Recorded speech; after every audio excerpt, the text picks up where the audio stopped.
السلام علیکم۔ حضرت سیدنا امام جعفر صادق رحمۃ اللہ علیہ نے فرمایا، جو کوئی شعبان المعظم میں روزانہ 700 مرتبہ درود پاک پڑھے گا، اللہ کریم کچھ فرشتے مقرر فرما دے گا جو اس درود پاک کو رسول اللہ صلی اللہ علیہ وآلہ وسلم کی بارگاہ میں پہنچائیں گے۔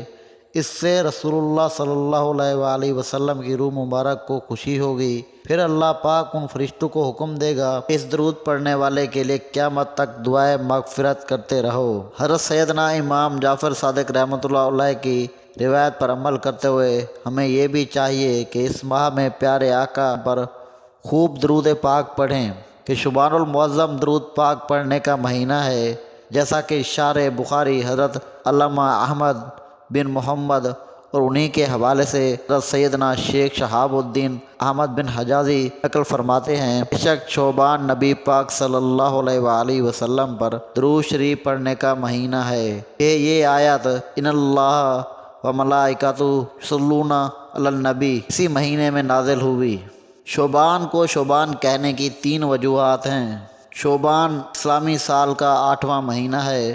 اسی ماہ میں رمضان المبارک کے روزوں کی فرضیت کا حکم نازل ہوا۔ شعبان شب سے بنا ہے جس کے معنی ہے گھاٹی، چونکہ اس مہینے میں خیر و برکت کا عمومی نزول ہوتا ہے، اس لیے اس سے شعبان کہا جاتا ہے۔ جس طرح گھاٹی پہاڑ کا راستہ ہوتی ہے، اسی طرح یہ مہینہ خیر و برکت کا راستہ ہے۔ رسول اللہ صلی اللہ علیہ وآلہ وسلم نے ارشاد فرمایا، جس کا ترجمہ یعنی اس مہینے کو شعبان اس لیے کہا جاتا ہے کہ اس میں روزہ رکھنے والے کے لیے بہت سی بھلائیاں خوشاکوں کی طرح پھوٹتی ہیں، جہاں تک کہ وہ جنت میں جا پہنچتا ہے۔ حضرت امام رافع رحمۃ اللہ علیہ فرماتے ہیں، اس حدیث پاک کا مطلب یہ بھی ہے کہ ماہ شعبان میں مسلمان ذکر و اذکار، نیکیوں اور قرآن پاک کی تلاوت کی طرف میل ہوتے جاتے ہیں اور رمضان المبارک کی تیاری کرتے ہیں۔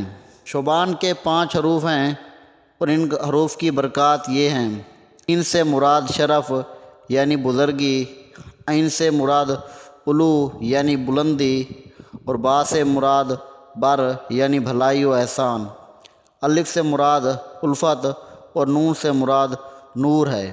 یہ تمام چیزیں اللہ پاک اپنے بندوں کو اس مہینے میں عطا فرماتا ہے۔ اس میں نیکیوں کے دروازے کھول دیے جاتے ہیں، برکتوں کا نزول ہوتا ہے، خطائیں ترک کر دی جاتی ہیں اور گناہوں کا کفایہ ہوتا ہے۔ اس مہینے میں نیتیں اچھی رکھی جائیں۔ ہمارے پیارے نبی صلی اللہ علیہ وآلہ وسلم فرمایا کرتے تھے، جب ماہ شعبان آ جائے تو اپنے جسموں کو پاکیزہ رکھو اور اپنی نیتوں کو اچھا رکھو۔ ماہ شعبان میں استقبال رمضان کی تیاری۔ پیارے پیارے اسلامی بھائیوں، شعبان کا مہینہ چونکہ رمضان سے پہلے آتا ہے، لہذا جس طرح ماہ رمضان میں روزے اور تلاوت قرآن کا حکم ہے، اسی طرح ماہ شعبان میں بھی اس کی بڑی اہمیت ہے کہ روزے رکھے جائیں، تلاوت قرآن کی جائے، تاکہ استقبال رمضان کی تیاری ہو جائے اور نفس کو نیکیوں کی تربیت حاصل ہو جائے۔ حضرت سیدنا انس رضی اللہ تعالیٰ عنہ فرماتے ہیں، شعبان کا مہینہ آتا تو مسلمان قرآن پاک کی تلاوت میں مشغول ہو جاتے، اپنے مالوں کی زکوٰۃ ادا کرتے تاکہ کمزور اور مسکینوں کو بھی رمضان کے روزوں کی طاقت ملے۔ تابعی بزرگ حضرت سیدنا سلمہ بن خیل رحمۃ اللہ علیہ فرماتے ہیں، ماہ شعبان کو تلاوت قرآن کرنے والوں کا مہینہ کہا جاتا ہے۔ حضرت سیدنا حبیب بن ابو ثابت رحمۃ اللہ علیہ فرماتے ہیں کہ یہ قاریوں کا مہینہ ہے۔ حضرت سیدنا عمرو بن قیس رحمۃ اللہ علیہ ماہ شعبان المعظم کی آمدنی پر اپنی دکان بند کر دیتے اور تلاوت قرآن کریم کے لیے فارغ ہو جاتے۔ پیارے اسلامی بھائیوں، ہمارے بزرگان دین تو اس مبارک مہینے کو عبادت میں بسر کریں، تلاوت کریں، نیکیوں کا اہتمام کریں، اور ہم غفلت کی نیند سوتے ہی رہیں۔